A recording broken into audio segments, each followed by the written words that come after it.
Market research shows how much of a market there might be for your business.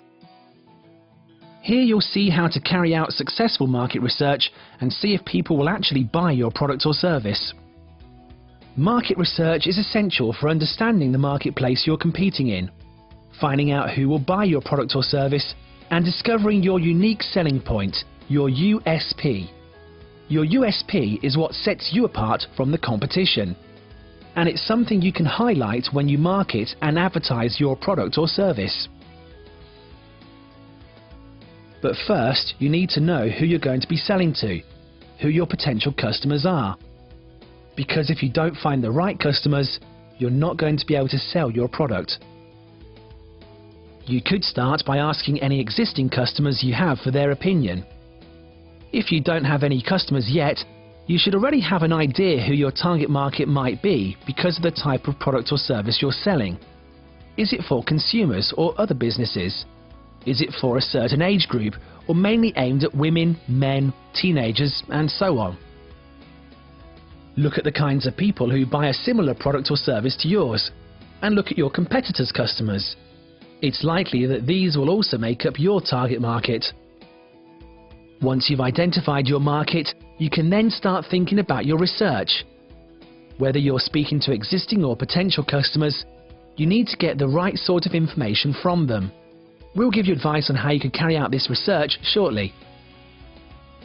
The most important thing to find out is whether these people are interested in buying your product or service. However, you'll also need to find out whether they have any concerns about your idea. For example, these concerns could be about the quality of what you're offering or how you fare against your competitors. Your customer research is also a chance to investigate pricing. You'll need to weigh up your costs alongside how much your competitors are charging to work out your own pricing structure. Then you can get feedback on these prices from potential customers to find out how much they're willing to pay. You should also consider what your customers or potential customers think about your competitors. Ask them if there's anything you could do as well as or better than the competition. And if you're already up and running, ask customers why they use your business rather than your competitors. You can also gauge how customers feel about competitors' prices. You need to do your own research into your competitors too. You can find out about your competitors by using market reports or other published information, which will give you important information about their turnover, profit, and sales patterns. You can get this information from a number of places such as a library, a trade association, trade publications, local chambers of commerce, or even from commercial publishers of market reports. You can even go straight to your competitors and ask them what they offer, or take a look at their advertising and other promotional material. You can use this information to develop a business idea that challenges your competitors on, for example, price, quality, and service. Let's look at some of the other ways you find out about your markets, customers, and competitors.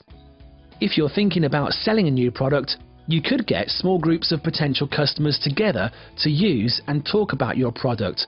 This is called a focus group. If you are launching a new product, consider prototype testing, where potential customers get to use an early version of the product and give feedback. This should help you improve your product. You could consider using questionnaires, which you can carry out in person, online, or by post. It makes sense to design questionnaires that give users a choice of answers or a rating scale that they can use to rate your product or service. It's also a good idea to try to get users to express opinions about your product or service rather than just answering yes or no. Market report and trend analyses give you information on your competitors, how popular the market is, and whether there are trends that your customers are following. The best research method for your business will depend on your finances, the product or service you're offering, and the market you're competing in. To get an accurate picture of your market, you'll need to do both quantitative and qualitative research. Quantitative research gives you facts and figures. It should tell you things like how many people are likely to buy your product or how much a certain group of customers earns. On the other hand, qualitative research will tell you about your customers' thoughts and feelings towards your product or service. Both types of research can be valuable and should help you to adapt your product or service to suit the market. It's good to get both positive and negative reactions to your product or service. Negative responses are sometimes better at getting you thinking about improvements. To get the most out of your market research, there are some things you should definitely do. First, make sure you're asking the right questions. If your questions are misleading or badly worded, the information you end up with may be unusable.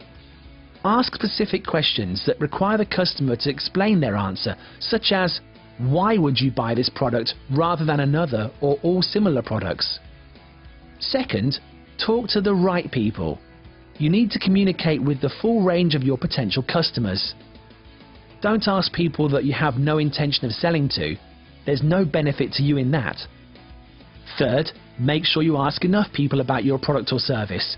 A handful of people aren't going to give you enough information to work with, so try to ask a reasonable number, at least 150, some from each of the groups you are targeting. Fourth, keep your research impartial. Don't encourage people to give the answers you're looking for. If you do this, your research isn't going to help you. And finally, be realistic when interpreting your results. It's important to include any negative points that have been raised, but be aware that interviewees don't always say what they really think. Now you know how to conduct your market research correctly and interpret your results. It's time for you to do this yourself.